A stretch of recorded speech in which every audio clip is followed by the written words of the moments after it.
తెనాలి పట్టణ పరిసర ప్రాంతాల్లో ఈ రోజు జరిగిన కొన్ని ముఖ్యమైన వార్తలను ఇప్పుడు స్పీడ్ న్యూస్ లో చూద్దాం.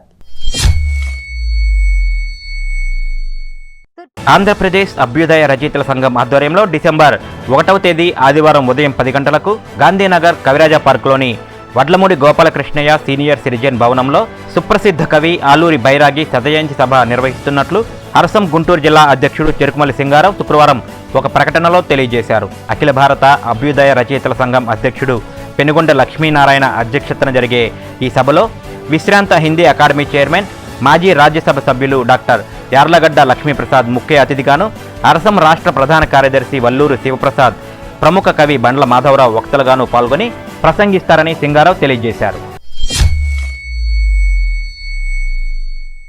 తెనాలి రైల్వే స్టేషన్ తూర్పు బుకింగ్ కౌంటర్ వద్ద గుర్తు తెలియని వ్యక్తి మృతి చెందాడు. సమాచారం అందుకున్న జీఆర్పీ పోలీసులు మృతదేహాన్ని పరిశీలించారు. మృతుడి వయసు సుమారు 40 ఏళ్లు ఉంటుంది. నల్ల ప్యాంటు, గోధుమ రంగు గల్ల చొక్కా ధరించి ఉన్నాడు. అనారోగ్య కారణాలతో మృతి చెంది ఉంటాడని భావిస్తున్నట్లు రైల్వే ఎస్ఐ జి వెంకటాద్రి తెలిపారు. కేసు నమోదు చేసి దర్యాప్తు చేస్తున్నామని చెప్పారు.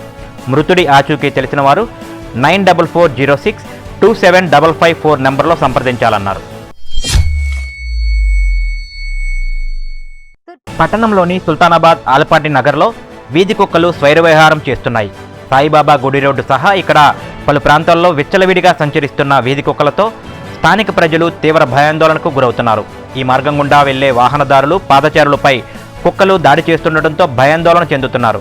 అధికారులు స్పందించి వీధి కుక్కలను నియంత్రించాలని స్థానికులు కోరుతున్నారు.